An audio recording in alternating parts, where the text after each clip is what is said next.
All right, I am here in the PB2X booth with publisher Cheryl Amaya of Paintball2Xtremes. New ownership, new plans, new formats. You guys are busy. What can Cheryl? First of all, you're under new ownership now. What can you tell me about that? Absolutely. We got bought by Pacific Paintball back at the end of July last year, and the new ownership has been a great change for the magazine. We've just come into a media group now, and under great vision by Bruce Friedman that just wants to grow paintball, and that is just helping us grow the magazine. We were very happy before being with Key Action Sports, but now that we're with Pacific Paintball, we can just grow in ways that we couldn't being part of a distributorship. Now Paintball2Xtremes has done a lot of new growth. We talked about the magazine is now digital, which is something brand new. That's the flip book technology, correct? Correct. And that's something that the industry is definitely going towards this year. We have a lot of other magazines that are also going digital, which is great because our industry is very young, very internet savvy. So the magazine is all online, very interactive, click through pages, click through links. And then in the magazine, also another change we've done this year is the flip covers.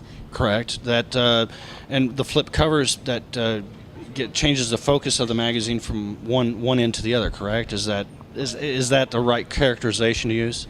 Absolutely, Dale. That's perfect.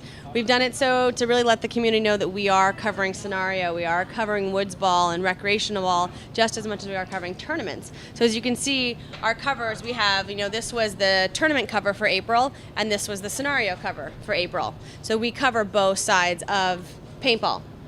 And what we're trying to do is let everyone know this by doing these dual covers. We've been doing it for a year now, and it's had a great response. We cover all scenarios and wood ball and tournament ball. We cover local ball, so what's happening in all the different 8 regions in the U.S. We try to cover that very well. And then we also do great tech write-ups. We have a wonderful tech reporter.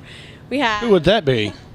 I don't know. It's great, man. We also do great player interviews. We cover pro tournaments all the way down to recreational tournaments at local fields that are, just really growing the sport. That's what our goal is to cover those people that are growing the sport. Now, one of the changes that was made is your title. You're a publisher, and I guess PB2X never had that before. What other changes have been made aside from formatting? I mean, internal changes. Of course, the wonderful John Amadeo is still involved. Absolutely. Wonderful photographer, one of the best writers in the game. Yes, I'm kissing his butt because I love John. I'm sorry, I couldn't resist.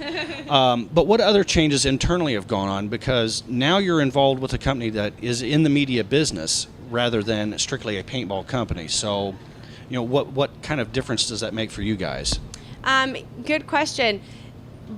Adding a publisher to the magazine just kind of made everything seal and everything come together. Before the magazine was run basically by John, he did everything, and it was just a lot for him to do, and it was too much to ask of an editor. So now that we can have an actual publisher run the business, it just takes that pressure off of John so he can come back to really focusing on the content, doing great content coverage in the magazine. And then we've sealed our office. So now we've brought everybody into one location in a great new office in Philadelphia. So we have our ad sales, our circulations, our design, our layout, our editor, myself, all together, just in one common goal, and that's bringing in a publisher in about, a year and a half, 2 years ago, did that. Why Philadelphia? Because Philadelphia is a city of brotherly love, and we're just a very happy little family. It made sense. We're all located on the East Coast, and it wasn't the right time to move to California and join Pacific. So we're on the East Coast for now, and we have a great office in Philadelphia, right under the Ben Franklin Bridge. And yeah, it's a great vibe. It's a very young city, very alive. It gives a good graphic vibe for us, and we're really happy. All right. Cheryl, I appreciate you taking the time for this interview, and we wish you at PB2X and your wonderful tech writer and scenario writer the best of luck in the future. Thanks so much, Dale, for the time.